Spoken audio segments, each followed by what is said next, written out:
Hey everybody, Jake here to tell you all about Genki's Alpine collection, a trio of accessories that recently launched on Kickstarter, which I will of course link to in the description below, but Genki sent them over right away so I could tell you all about my experience with them. So we've got three, I think, pretty different products for different kinds of people, and I'm just gonna walk you through how I've been using them over the course of the past week or so. So first, I've got the Covert Dock 2 for you. It's exactly what you think. It's not your big, chunky plastic Nintendo Switch dock. It's a little guy that plugs into the wall just like that. Hey. And then on the back side, you get a USB Type-C at the top, USB-A in the middle, HDMI port to go out to your monitor or television on the bottom. So this guy is obviously small, very easy to throw in a bag and forget about, and it works as a Nintendo Switch dock. I've been using this exclusively as my dock for a little more than a week,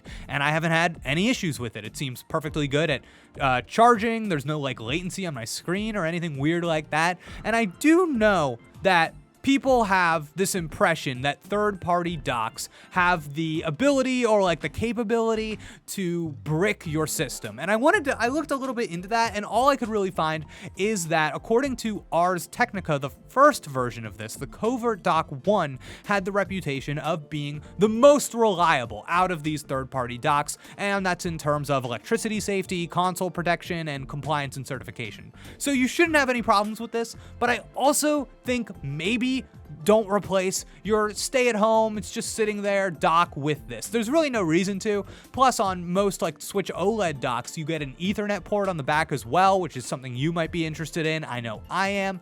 But again, throw this in your bag, forget about it.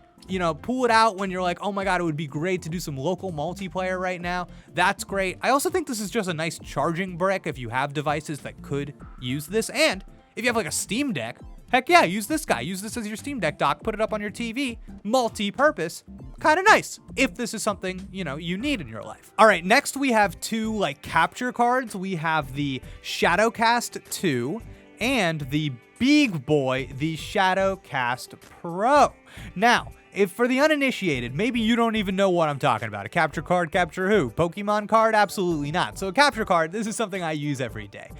Typically, I'm using this guy. I'm using the Elgato HD60S Plus. And the idea here is that device is capable of, transmitting my gameplay to my computer for capture or for streaming, while also having a pass-through for the HDMI to put it on a monitor or a television, so that there's no latency when I'm actually playing the game, doing two things at once. So I bring that up because this one does not have that HDMI pass-through for the monitor. So you're going to be looking at your gameplay through a recording software like OBS. And the problem with that is that you're going to have a little bit of perceived latency. And I gotta say, I do find it to be an impressively low amount of latency. It's probably even less than do you ever forget to put your television onto game mode? You ever do that? And you're like, why do things feel a little bit weird? It's even less perceptible than that. I definitely noticed it when I was capturing using this, something like Super Smash Bros. Ultimate, but it actually still was tolerable. It wasn't that bad, but it was definitely there. And then, I started playing something like Pokemon Scarlet and Violet, which, runs questionably to begin with. Playing that with this guy, capturing footage, absolutely no problem. Couldn't even perceive, because of the way that game is, couldn't even perceive that there was any lag to my inputs, anything like that. So if you are somebody that just wants to get into streaming, get into recording your gameplay, this guy is so easy to use. You just plug them into your dock. I can even show you with the Covert Dock right here. You just go right into the HDMI, right into the dock right there. Bada boom. USB-C right here. You connect it to your computer, and that's how you capture your gameplay. It's just like that. Very easy. Yeah, so if you're just getting into this scene and it's something you want to try out as a hobby, you want to stream, you want to record some footage, whatever, especially depending on the kind of games you play, that might be the answer for you. This little guy. This might be a good way to just kind of experiment and see if it's something that you enjoy doing. So I recommend it for that. And then moving on to the Shadowcast 2 Pro. This is the beefy boy on the back. It's got all those ports that you might expect to see. Now, I of course did my research before recording this video. I know there's a whole scene of YouTubers and crazy, intense technological people that are trying to tell you about the frame advantages and, the lowest amounts of latency and the artifacts in the recording and all the, the HDRs, your 4K, your da-ba-da-da-ba. But, I'm out here GameXplain and playing mostly Nintendo Switch games, and frankly, I'm just trying to see if something fits into my life or not. And I gotta say, yes! To this guy. Okay, so this is just like a very silly thing. But again, so typically I'm using this guy, recording all my gameplay, doing all my streaming with this guy, and me and Adam of GameXplain have both had issues where we have found ourselves like plugging this, unplugging this, plugging it back in, trying to get it to connect. It's like, oh, your footage isn't showing up for some reason, giving us all sorts of like weird random issues that are like hard to troubleshoot, hard to fix. And this, in the time I've been using it, has never given me any problems, which I think is quite a compliment. So, honest to God, this is what I'm going to be using to stream and record footage in the future. It just worked for me. Maybe it's of interest to you, that you want to see big boy versus little guy. You want to see how those look. I recorded some gameplay for you. You can see for yourselves.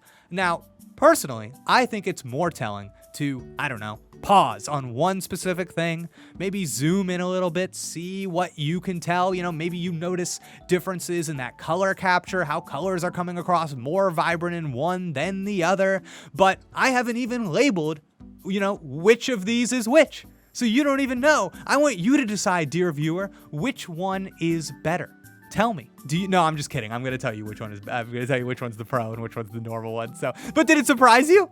Did it? Be honest. I don't know. So, so these are my three products. We've got to, round this puppy out. We've got the Covert Dock 2 for your on-the-go docking needs. Your Shadowcast 2, your beginner capture card, very light, very easy. Do it whatever you need to do it.